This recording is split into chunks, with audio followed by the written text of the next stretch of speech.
everyone, myself Kiran Gautam from Pratawal School. So today we are going to start displacement reactions. First of all, we need to learn what is the meaning of displacement reaction. So again, here displacement means to change the place, right? First of all, as the name indicating that displacement means change the place. So displacement reactions are those reactions in which more reactive element displaces less reactive element from its compound. Once again, in the displacement reaction, the element which is more reactive, what it does? It simply displaces the element which is less reactive from that compound. For example, we are having compound AB and we are having element C. So what the C will does? It will simply displace B and the compound AC will be formed and B will be displaced. Why this happened? Because C was more reactive element as the definition was indicating. Here the more reactive element displaced the less reactive element. Here B was the less reactive element. So compound formed is AC plus B. For example, we are having solution of copper sulfate. We are having copper sulfate and we are having zinc. Got it? So when these react together, they will make the solution of aqueous solution of zinc sulfate and copper will be displaced. So once again, according to the definition, the more reactive element always displaces the less reactive element. So here, zinc has displaced the copper. Am I clear? Start.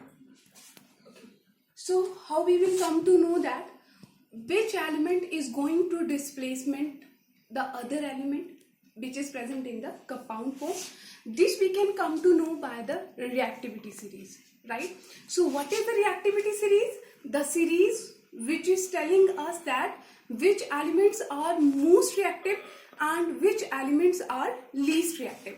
For example, we have arranged the element in the reactivity series, right? The elements which are present in the top are highly reactive and elements which are present in the bottom are least reactive and these are present in the middle of reactivity series, right? For example, from the reactivity series you can see that potassium, it is the highly reactive, sodium, calcium, magnesium, aluminium, etc. These are the elements which are highly reactive, whereas other elements, zinc, iron, tin, lead, etc. are middle in the reactivity series, and elements like copper, silver, gold, platinum, etc. are least reactive. So these are arranged in such a way that, for example, the elements which are in the top in the reactivity series, they can even react with the acids, and those who are in the middle, they can react with the acids, and those who are in the bottom, they are the unreactive. So first of all, we are having the confusion that how to learn this reactivity series. For that, we are having a key chain, right? For example, please stop calling me a careless zebra. Instead, try learning how copper saves gold. Once again, I'm repeating, please stop calling me a careless zebra. Instead, try learning how copper saves gold. Please, P stands for the phosphorus. Stop sodium. Calling calcium. Me, magnesium. A, aluminium. Careless, calcium. Careless stands for the carbon, right? Although it is a non-metal, but we will explain it later on. Zebra, zinc. Instead, iron. Try, tin. Learning, lead. How? Hydrogen. Hydrogen is included for comparison. Copper and copper means copper here, and saves silver, gold, A, right? So this is the easy way to understand the reactivity series. Reactivity series, once again, in this elements are arranged in such a way that elements which are top in the reactivity series are highly reactive and elements in the middle in reactivity series are less reactive and element in the bottom are least reactive. Start. Okay. So after learning the reactivity series, we will see few examples. For example, we are having zinc, right? So zinc is reacting with the copper sulfate, which is aqueous, right? So we will see that here zinc is displacing copper, right? And it is making zinc sulfate, and copper is removed from the aqueous solution of copper sulfate. So here we can see that zinc is highly reactive than copper. In the second example, we are having copper and silver.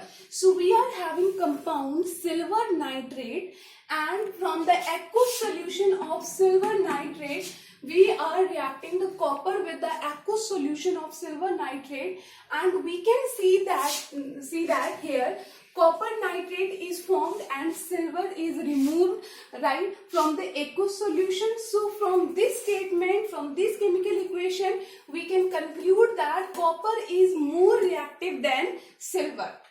Third statement, we are having magnesium. It is reacting with the aqueous solution of copper sulfate, and here we can see that new compound formed is magnesium sulfate. It means that magnesium is more reactive than copper. Fourth statement, we are having lead, and lead is reacting with the compound of copper chloride, and it is forming the lead chloride, and again copper is removed, right? So here again we can conclude that lead is more reactive than copper. In the last statement, we can see that iron oxide is there and aluminium is reacting with it.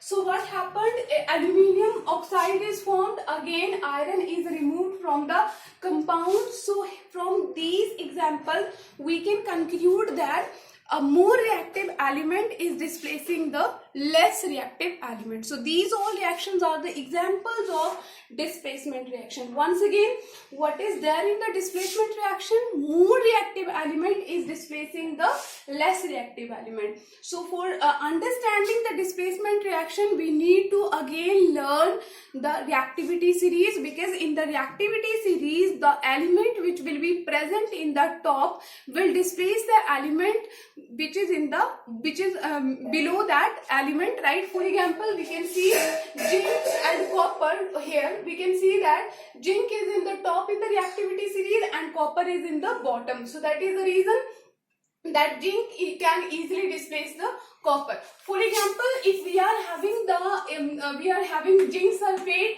and we are adding copper in it, then we will see that there will be no reaction, right? That there will be no reaction. Again, if I will change the equation and if I'm putting copper over here, right, copper nitrate, and I'm taking silver over here, so again there will be no reaction. Am I clear?